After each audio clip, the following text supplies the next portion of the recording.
ED की याचिका पर सुप्रीम कोर्ट में सुनवाई जारी है। आईपीएससी छापेमारी का ये पूरा मामला और सुप्रीम कोर्ट में ये सुनवाई। ईडी की तरफ से एसजी तुषार मेहता ने कहा यह बहुत ही चौंकाने वाला मामला है।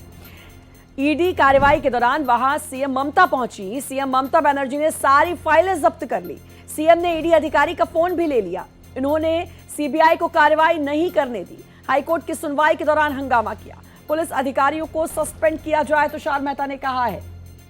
तो ईडी की तरफ से जो ईडी का पक्ष रख रहे हैं तुषार मेहता, साफ तौर पर इसे चौंकाने वाला मामला बताया और कहा कि अब पुलिस अधिकारियों को सस्पेंड किया जाए। हालांकि देखा जाए तो बहुत ही हैरान करने वाला यह मामला है। जब आईपीएससी के डायरेक्टर के यहां रेड पड़ती है, आईपीएससी के दफ्तर में ईडी पहुंचती है, तो वहां पर सीएम ममता बनर्जी पहुंच जाती हैं। और इतना ही नहीं, ये देखिए, ये फाइल ले ली थी उन्होंने, छीन ली थी उन्होंने ईडी के अधिकारियों से और काफी बवाल हुआ। उसके बाद हाईकोर्ट में हंगामा हुआ। चौंकाने वाला मामला था और अब तुषार मेहता ने ये सारी बात रखी है। सीएम ने ईडी अधिकारी का फोन भी ले लिया। इन्होंने सीबीआई को कार्रवाई नहीं करने दी। हाईकोर्ट की सुनवाई के दौरान भी हंगामा हुआ है और पुलिस अधिकारियों को सस्पेंड किया जाए, एसजी ने कहा है साफ तौर पर।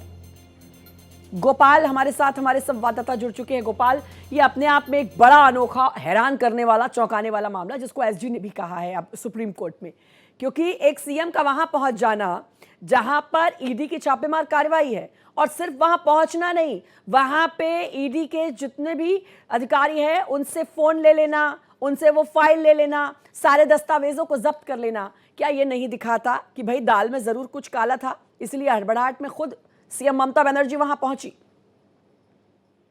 देखिए श्रद्धा, इसको लेकर के सॉलिसिटर जनरल ने कहा कि यह बहुत शॉकिंग है और जिस तरीके की घटनाएं घटी है, ये कहीं ना कहीं यह दर्शाता है कि वहां पर फिलहाल की स्थिति क्या। उन्होंने कहा कि पीएमएलए की धारा 17 के तहत यह कार्रवाई की जा रही थी, लेकिन मौके पर मुख्यमंत्री पहुंचती है और वहां से इलेक्ट्रॉनिक्स एविडेंस और बाकी जो दस्तावेज हैं वो लेकर के चली जाती है। इसके बचाव में कपिल सिब्बल पेश हुआ और उन्होंने कहा कि जो जिस मोबाइल या लैपटॉप जब्त करने की बात कही जा रही है, वो पार्टी से संबंधित उसमें जानकारी मौजूद थी, इसलिए उस मोबाइल और लैपटॉप को ले जाया गया। क्योंकि आखिर विधानसभा चुनाव होने से पहले इस तरीके की कार्रवाई क्यों की जा रही है। फरवरी में आईपैक के जो डायरेक्टर हैं उनसे लास्ट पूछताछ हुई थी और जब विधानसभा चुनाव होने जा रहा है तो इतनी बेचैनी क्यों है, यह बातें कपिल सिब्बल ने कही है।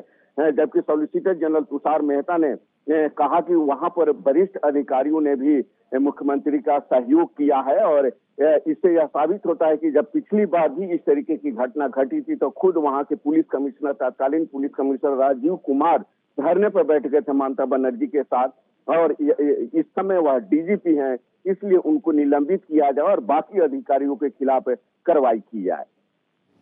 बिल्कुल। तो ईडी ने अब कई सारे आरोप जो हैं वो ममता बनर्जी पर लगाए हैं। बल्कि ममता बनर्जी का जब पक्ष रखा जा रहा है तो कपिल सिब्बल ने कहा है कि सिर्फ लैपटॉप और फोन लेकर सीएम गई।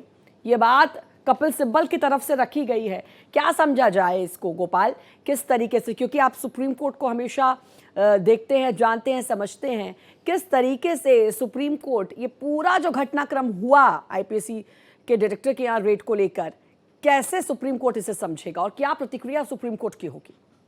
देखिए श्रद्धा, जब एसजी की तरफ से दलीलें दी जा रही थी, एसजी और एएसजी की तरफ से, उस समय दलीलों को सुनने के बाद सुप्रीम कोर्ट ने कहा कि यह बहुत गंभीर मामला है और हम इस मामले में नोटिस जारी करेंगे, जिस पर कपिल सिब्बल ने कहा कि नहीं, बिना हमारे दलीलों को सुने हुए आप नोटिस जारी नहीं कर सकते हैं। कोर्ट ने कहा कि नहीं, नोटिस जारी करना होगा, हमें जवाब मांगना होगा, क्योंकि यहाँ पर जो स्थिति है वह दर्शाता है कि किस तरीके की स्थिति है। उन्होंने यह भी कहा कि कल हाई कोर्ट में सुनवाई नहीं होने, किस तरीके से हंगामा किया गया और इसी को लेकर के उदाहरण दिया गया एसजी की तरफ से कि वहां पर कैसे मैसेज को सर्कुलेट किया गया और कहा गया कि भारी से भारी संख्या पर वहां पर भीड़ की देखिए, अब तो लीपापोती हो रही है। सरकार ने कहा कि हम वहां पे एसआईआर का डेटा जो था वो वहां पर लेने के लिए गए थे।